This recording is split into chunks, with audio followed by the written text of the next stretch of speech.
Bismillahirrahmanirrahim. Assalamualaikum warahmatullahi wabarakatuh. Innal hamdalillah nahmaduhu wa nasta'inuhu wa nastaghfiruh wa na'udzu billahi min syururi anfusina min sayyiati a'malina. May yahdihillahu fala mudhilla lahu wa man yudlil fala hadiyalah. Asyhadu an la ilaha illallah wahdahu la syarikalah wa asyhadu anna Muhammadan abduhu wa rasuluhu la nabiyya ba'dah. Allahumma shalli wa sallim ala sayyidina Muhammad al-fatihil mughliq wal khatim lima sabaq nasrul haq bil haqq wal hadi ila siratal mustaqim. Haqqa qadrihi wal minal lazim. Alhamdulillah, kita bertemu lagi dalam pertemuan ke-11 dan 12. Saya rangkum menjadi satu. Ini merupakan review materi terkait dan juga penutupan kelas takhrij, di mana pertemuan ke-12 itu merupakan penutupan kelas. Tapi di sini saya bukan sekedar berceramah sekaligus memberikan informasi, tetapi lebih kepada review materi terkait masalah hal apa saja yang sudah kita laksanakan, sudah kita kerjakan ketika melaksanakan pembelajaran takhrij di sini. Ini merupakan video yang saya buat karena Zoom tidak selesai, tidak bisa diupdate lagi, sehingga saya buat video seperti ini untuk mengganti pertemuan 11-12 yang dijadikan satu, sekaligus memberikan pemahaman kepada teman-teman tentang pentingnya takhrij hadis itu sendiri. Jadi kalau kita lihat dari pertama kita belajar, saya memperjelas kepada teman-teman terkait masalah hadis itu apa, kemudian bagaimana sejarahnya, kitab-kitab apa yang dipakai, seperti itu. Kalau kita melihat dari materi pertama yang saya bahas, ialah lebih kepada sejarah-sejarahnya, apa itu pengertiannya, apa itu macam-macam persamaan hadis Nabi Muhammad SAW, seperti apa itu khabar, apa itu sunnah, apa itu asar, sehingga teman-teman bisa mengetahui jenis-jenisnya. Apa itu hadis mauquf? Mauquf itu hadis yang bersumber dari sahabat. Ada hadis marfu, itu bersumber dari Nabi Muhammad SAW. Ada hadis maqtu, itu bersumber dari tabi'in. Dan itu semua akan ketahuan ketika melakukan takhrij hadis, seperti itu. Jadi itu yang pertama saya bahas kemarin. Ketika itu otomatis teman-teman sudah tahu bahwasanya hadis tersebut tidak sembarang hadis. Ada hadis yang ucapan dari Nabi Muhammad SAW, ada ternyata hadis tersebut tidak berasal dari Nabi, justru dari sahabat Nabi Muhammad SAW. Ada juga bukan dari sahabat, dari tabi'in. Nah itu namanya istilahnya macam-macam, hadis marfu, mauquf, maqtu. Nah, kemudian ada juga perbedaan-perbedaan ulama usul, ulama fikih, dan ulama hadis. Ada yang mengatakan bahwa ulama hadis itu mengatakan hadis itu dikategorikan hadis jika sekiranya Nabi Muhammad sudah diangkat jadi nabi. Nah itu hadis. Kenapa? Karena alasannya tadi, karena berhubungan dengan hukum. Kemudian sedangkan ulama hadis itu meyakini bahwa hadis itu bahkan sebelum diangkat jadi nabi, yaitu sebelum umur 40 tahun. Makanya berbeda pandangan seperti itu, berbeda pandangan terkait masalah pengertian hadisnya, seperti itu. Jadi itulah gambaran umumnya. Kemudian unsur-unsur hadis juga ada yang kita pelajari kemarin. Apa itu syarat, apa itu rawi, apa itu matan. Kalau rawi itu lebih kepada orang yang meriwayatkan hadis atau mukharrij, kayak Bukhari, Muslim, Abu Daud, At-Tirmidzi dan seterusnya. Itu kategori rawi. Tapi rawi itu bisa juga dikategorikan sanad, karena dia bagian dari sanad. Sanad itu jalan untuk menuju ke hadis. Jadi tidak mungkin seorang itu sampai kepada matan atau ucapan Nabi tanpa jalur sanad. Sanad itu dalam bahasa Arab dikatakan silsilatul riwayat atau silsilah, dari bapaknya, anaknya, gurunya, muridnya, itu namanya sanad. Otomatis kalau untuk mempelajari hadis, maka kita harus mengetahui betul apa itu sanad. Karena nanti sanad itu nanti mempengaruhi terkait masalah hadisnya sahih apa tidak. Seperti itu. Kemudian kita masuk ke bagian kedua, yaitu dimana kita menjelaskan tentang sejarah perkembangan hadis. Di mana sejarah tersebut kita jelaskan periodisasinya seperti apa. Hadis pada masa Rasul seperti apa. Hadis pada masa Nabi seperti apa. Hadis pada masa tabi'in seperti apa. Ternyata berbeda-beda pandangan mereka. Pada masa Nabi, terus terang hadis Nabi tidak menjadi prioritas, tidak menjadi sebuah prioritas utama. Kenapa? Karena pada zaman itu Nabi masih hidup. Jadi ketika menanyakan masalah hukum, maka otomatis bisa langsung kepada Nabi. Kemudian para sahabat juga begitu, belum menjadi prioritas. Kenapa? Karena pada masa itu masih fokus kepada Al-Quran. Bahkan ada hadis Nabi mengatakan, la taktubu anni ghairil Quran. Janganlah menulis dariku selain Al-Quran. Maka otomatis para sahabat meyakini hal tersebut, sehingga menjadi prioritas utama mereka ialah Al-Quran, bukan ke hadis. Nanti pada zaman Umar bin Abdul Aziz, dinasti Umayyah, baru telah terjadi perang sehingga para hufaz itu meninggal juga. Selain pada para yamama ya, setelah itu para hufaz banyak meninggal, pada para hufaz meninggal, tapi Al-Quran sudah dikumpulkan, jadi tidak lagi masalah Al-Quran. Sehingga kemudian dibukukanlah hadis Nabi Muhammad SAW. Itu pada masa awal-awal Umar bin Abdul Aziz. Seperti itu. Kemudian istilahnya namanya tadwin hadis. Dari situlah muncullah kitab-kitab muncul. Nah, ada Imam Abu Hanifah, ada Musnad Syafi'i, ada Muwatta Malik, ada Musnad Ahmad bin Hanbal, dan seterusnya. Dan muncullah kemudian belakangan tersebut muncullah namanya kitab Sahih Bukhari, Sahih Muslim, dan seterusnya. Itulah gambarannya. Kemudian kita masuk dalam materi ketiga, ini terkait masalah macam-macam hadis mutawatir, macam-macam hadis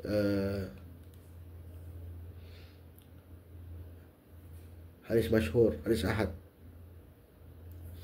Tapi hadis mutawatir itu lebih kepada hadis yang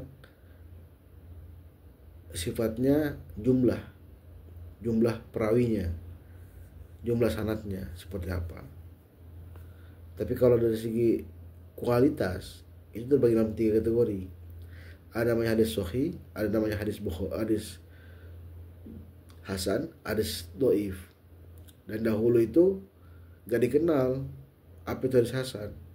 Itu muncul ketika pada masa Sunan Tirmizi, seperti itu.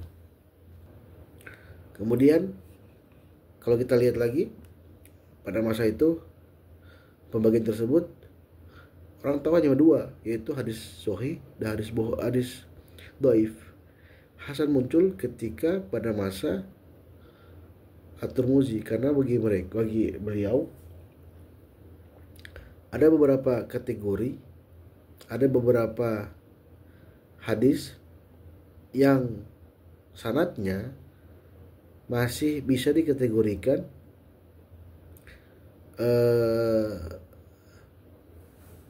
sahih, tapi nggak sahih amat. Artinya ada perawi-perawi yang terbilang setengah-setengah, nggak terlalu thiqah, nggak terlalu lemah, nggak terlalu kuat hafalannya, dan juga bisa dikategorikan nggak terlalu lemah hafalannya. Nah, itulah yang menyebabkan munculnya hadis hasan. Seperti itu. Di situ kita juga dijelaskan dalam ilmu hadis, juga dijelaskan beberapa kitab rijal, kitab jarh wa ta'dil, kemudian kitab Rasim Mansukh, Itu semua ilmu-ilmu hadis yang punya kitabnya, dan di mana kita bisa lihat bahwasanya itu semua dipakai ketika mentarikh hadis. Termasuk ilmu asbabul wurud seperti itu. Kemudian kita lihat, kita masuk ke materi keempat, di mana kita sudah masuk di Mu'jam al-Faras, di mana Mu'jam ini dibuat oleh seorang orientalis, dan sampai sekarang kitab tersebut gak ada yang menggantikan. Kemudian ada pertanyaan, kenapa dia orientalis? Gak bisa umat Islam yang buat? Jawabannya, ini tujuannya lain.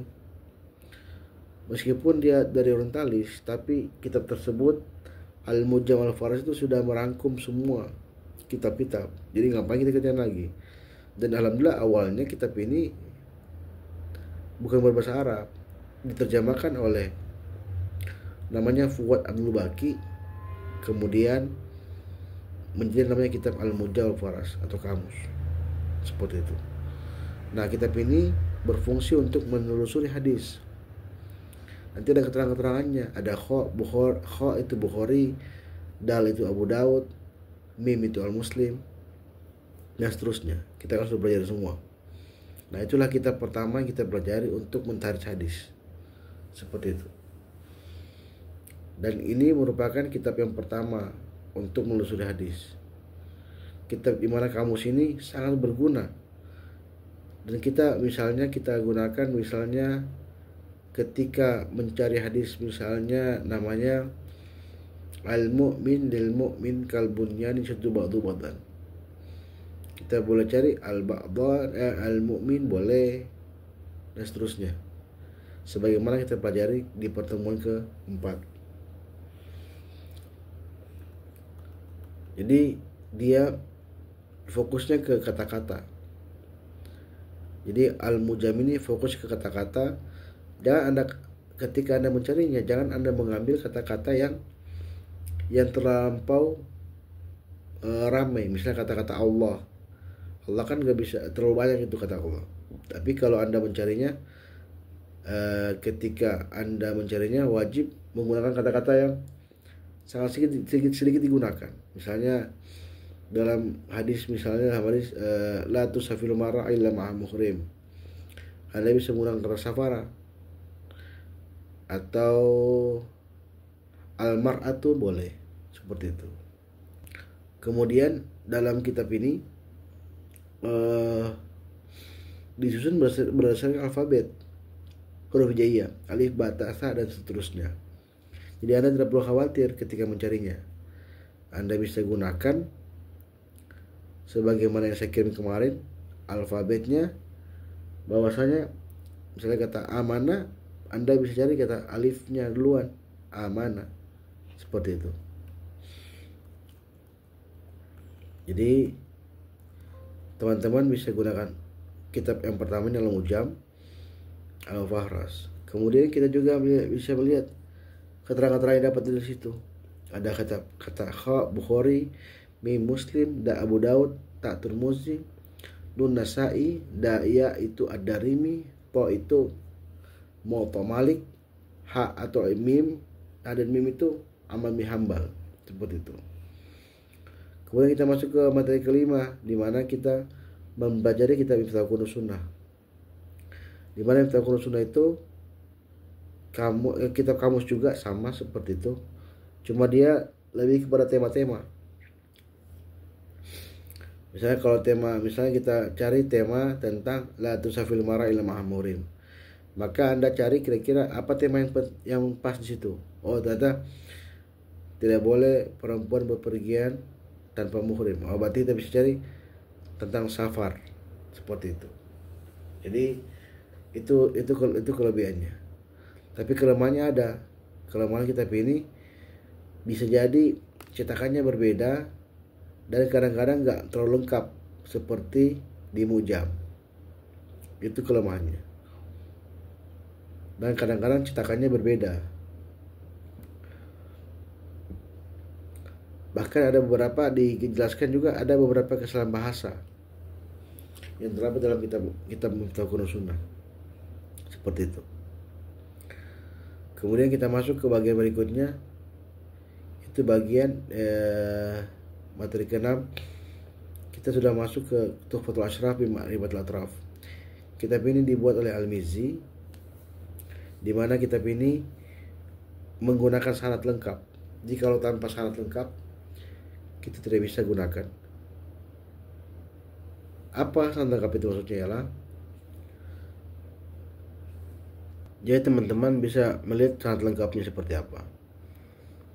Misalnya dalam hadis Nabi dikatakan hadatsana Sufyan, hadatsana Ulaid, hadatsana Abu Aliyah, hadatsana Bisran an Abi Hurairah an Nabi sallallahu alaihi wasallam. Itu sanad lengkap. Seperti itu. Jadi kalau teman-teman tidak bisa menggunakan sanad lengkap, maka tidak bisa menggunakan kitab Tuhfatul Ashraf bi Ma'rifatil Atraf. Seperti itu.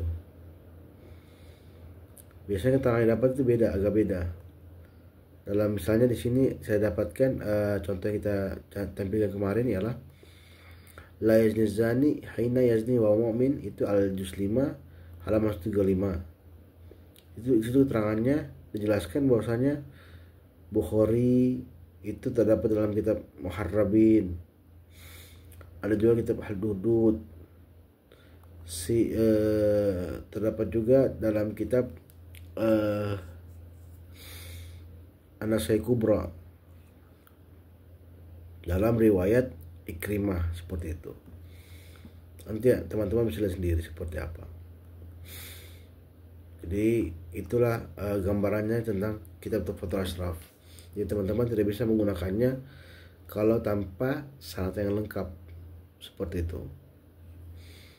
Berikutnya kita masuk ke bagian berikutnya, ada materi ke-7 yang sampai kemarin adalah kita sudah mulai mencari tentang nama-namanya. Di sini saya contohkan kemarin ialah hadatsana Musaddad qala hadatsana Yahya an Syu'bah an Qatadah an Anas radhiyallahu anhu an Nabi sallallahu alaihi wasallam an Nabi sallallahu la yu'minu ahadukum hatta yuhibbu li akhihi ma yuhibbu nafsihi. Teman-teman bisa cari kata Musaddad. Siapa itu Musaddad? Nama orang. Yahya juga nama orang. Syu'bah nama orang. Qatadah nama orang. Anas nama orang. Diurutkan sesuai dengan urutannya. Seperti apa? Dilihat dari paling belakang. Apa yang paling belakang? Dari Nabi. Nabi itu paling belakang, artinya paling awal. Anda kalau mencarinya dari Nabi, kemudian ke sahabat berikutnya, di sini Anas namanya, kemudian tabiin, Anas, Qatadah, Syu'bah, Yahya, dan Musaddad, sampai kepada Bukhari. Jadi Bukhari tidak bisa ketemu langsung kepada Yahya atau Syu'bah karena beliau pakai perantara Musaddad. Nah, kita di situ menggunakan kitab namanya kitab Al-Mu'jam, kitab namanya kitab, kalau nggak salah, Tahdzibul Kamal fi Asma Rijal. Jadi Tahdzibul Kamal itu isinya nama-nama orang, kemudian nama-nama perawi yang dijelaskan tentang sifat-sifatnya dan kelakuan-kelakuannya seperti apa. Di situ juga ditampilkan meninggalnya kapan, kemudian kapan lahirnya, bagaimana sifatnya. Nah, ini penting, sifatnya itu penting. Ada namanya thiqah, ada namanya dajjal, ada namanya sabit, ada namanya dhaif. Itulah thiqah yang terbagi di dua kategori. Ada namanya jarah wa ta'dil. Jarah itu cacat, ta'dil itu adil. Jarah itu biasanya lafaznya itu berbentuk kata-kata yang menyifati yang jelek-jelek. Misalnya saya katakan tadi, dajjal, dhaif, laisa biqawi, kemudian laisa lain hadis, laisa hujjah, dan seterusnya. Dan pokoknya kata-kata yang buruk atau disifatkan kepada buruk si perawi, maka itu namanya jarah. Ada juga namanya ta'dil. Ta'dil itu sifat-sifat baik kepada perawi. Apa contohnya? Sikoh itu kuat, sabit, laisa bi ba'sun, dia hujjah, artinya bisa diambil hujahnya, syekh, imam, dan seterusnya. Itu semua nanti keterangan-keterangan didapat ketika menelusuri.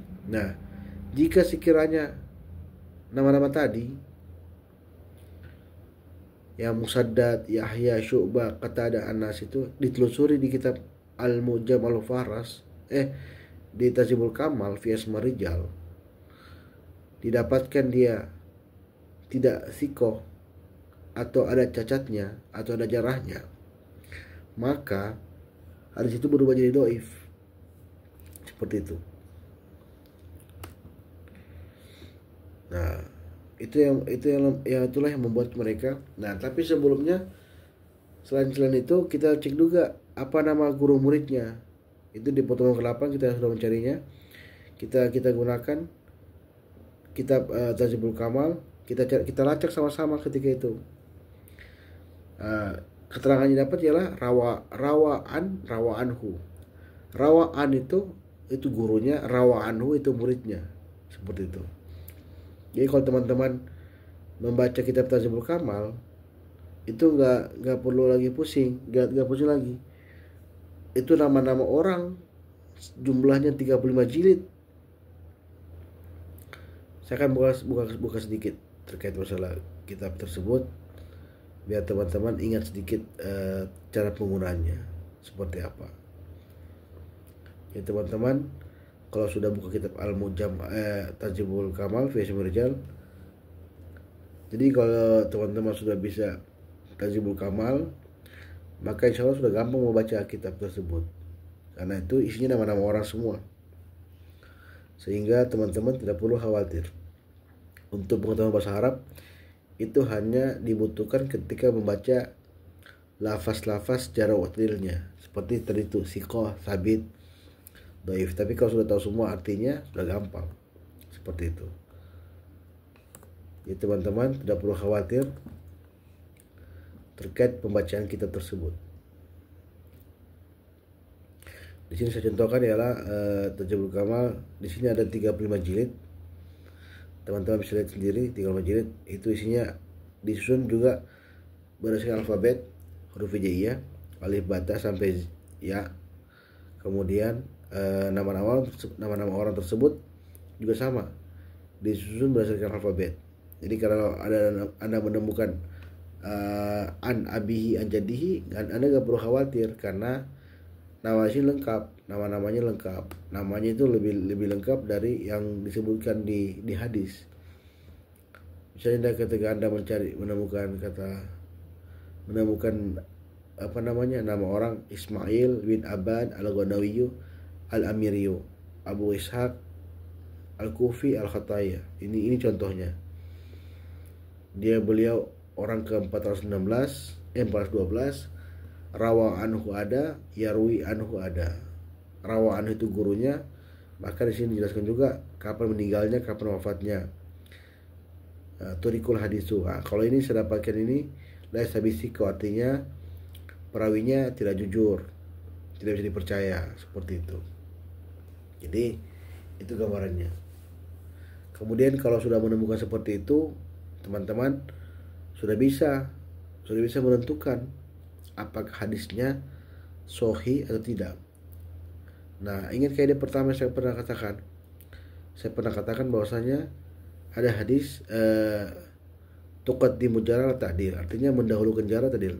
Meskipun 1000 orang mengatakan dia jarah, tapi satu orang mengatakan dia bagus, maka kalau Anda menggunakan istilah itu, kaidah seperti itu, tuqaddimu jarah ta'dil, mendahulukan jarah pada. Jadi meskipun 1000 orang mengatakan dia itu jujur, satu orang mengatakan dia jelek, maka kalau Anda mengatakan seperti itu, maka Anda mendahulukan jarah daripada ta'dil, maka hasilnya orang tersebut tetap jarah. Kenapa? Karena Anda menggunakan kaidah yang pertama tadi. Tapi kalau Anda menggunakan kaidah kedua, tuqaddimu ta'dil ala jarah, mendahulukan ta'dil atas jarah. Meskipun 1000 orang mengatakan dia jelek atau dia cacat atau dia tidak kuat hafalannya, tapi satu orang mengatakan dia bagus dan Anda gunakan tuqaddimu ta'dil ala jarah, artinya Anda kategorinya bahwa Anda memberikan penilaian bahwa di beliau atau perawi tersebut takdil, seperti itu. Nah, berarti Anda kategori tasahul. Tasahul itu memudahkan, artinya mudah Anda memberikan penilaian bahwa dia itu baik. Tapi ada juga tasyaddid, artinya ini keras dalam artian tidak mesti, kalau meskipun dia harus sempurna, betul sempurna, jangan sampai ada artinya dia keras sekali. Jangan sampai orang tersebut betul-betul harus tanpa ada cacat dalam segi imannya, seperti itu. Itu maksudnya. Ya teman-teman, kalau menggunakan kaidah pertama, kaidah kedua, tergantung teman-teman seperti itu. Jadi kalau sudah menentukan seperti itu, sudah boleh, sudah bisa ditentukan apakah hadis itu atau tidak. Semakin banyak Anda menilai hadis tersebut, semakin bagus. Karena kadang-kadang ketika menilai seorang, hadis tersebut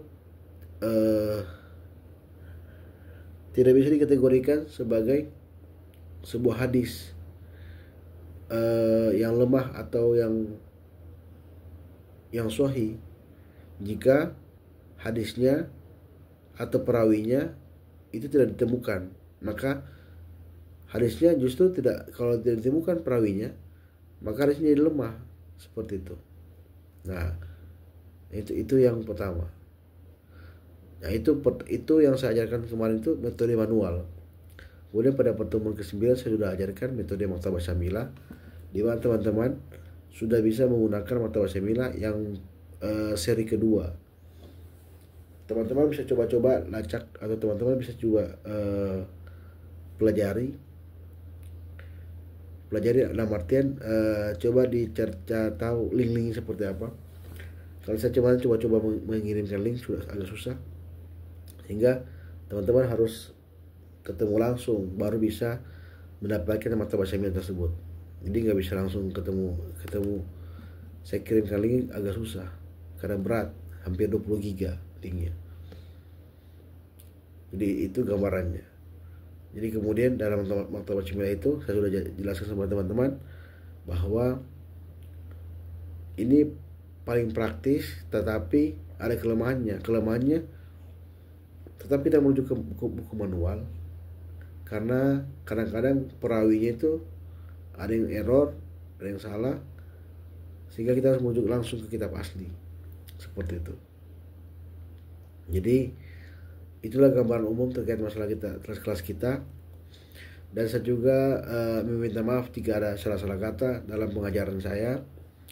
Kemudian saya juga minta maaf jika sekiranya dalam menyampaikan ada kekurangan, sehingga teman-teman menjadi bingung atau apa. Dan saya juga harapkan teman-teman tetap konsisten, istiqomah dalam belajar tahrij ini. Dan kalau bisa, kalau sudah matang, sudah mahir, tolong diajarkan ke teman-teman yang lainnya, sehingga ilmu ini bisa menyebar luas, sehingga teman-teman atau orang-orang muslim itu tidak gampang menerima sebuah hadis. Dengan ilmu ini orang akan menjadi waspada, bahkan menjadi berhati-hati dalam menerima sebuah hadis. Bahkan ceramah-ceramah yang kita dengar, kita bisa tentukan hadisnya itu sahih apa tidak, dilihat dari pembelajaran tersebut. Ya teman-teman, saya berharap teman-teman ini merupakan pertemuan terakhir, di mana pertemuan ini saya harapkan bisa menjadi pionir, di mana ilmu hadis tidak akan menyebar. Selama ini kan hanya menyebar ilmu-ilmu ceramah, ilmu public speaking, ilmu Al-Quran, tapi ilmu hadis sangat jarang disentuh oleh masyarakat kita. Jadi insya Allah dengan ilmu ini, dengan pembelajaran ini, saya harapkan teman-teman bisa menjadi pionir untuk menyebarkan dakwah secara damai, menyebarkan ilmu hadis, menyebarkan pembelajaran hadis, sehingga kita semua bisa mendapatkan pahala dan juga bisa mendapatkan sunnah Nabi Muhammad SAW. Itulah saya bisa sampaikan. Lebih kurangnya mohon maaf. Satu hadis yang saya ingin sampaikan kepada teman-teman. Di sini mutawatir, man kadzaba alayya mutammidan falyatabawa maq'adahu minan nar. Barang siapa yang berbohong tentangku, maka silakan mendapatkan di neraka. Hadis tersebut hadis mutawatir, hadis digunakan Nabi untuk menunjukkan bahwasanya tidak gampang mempelajari hadis, tidak gampang mengambil riwayat hadis. Seperti itu. Perlu kehati-hatian. Bersyukurlah kita ada kitab Sahih Bukhari, Sahih Muslim. Meskipun dalam Sahih Bukhari itu masih terdapat ketinggalan, tapi bersyukur ada beliau yang mampu menghimpun hadis-hadis tersebut menjadi sebuah kitab yang namanya kitab Jami'us Sahih Al-Bukhari, Jami'us Sahih Al-Muslim. Tapi tidak serta-merta kita langsung mengutipnya. Kita harus pelajari dulu. Seperti itu. Oke, demikianlah saya bisa sampaikan. Lebih dikurang saya mohon maaf. Akhirul kalam. Jangan lupa yang saya katakan tadi, sebarkan dakwah, sebarkan ilmu ini kepada semua orang sehingga kita bisa mengambil ibrah dan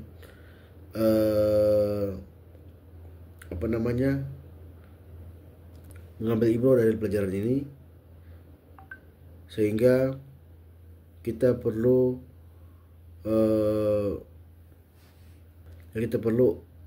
mendapatkan kesunahan Nabi Muhammad SAW. Seperti itu. Jadi itu saya bisa harapkan dari teman-teman di kelas ini. Jadi insya Allah ketika saya sampaikan ini, insya Allah kita akan bertemu lagi di tempat lain mungkin dengan pembelajaran lain.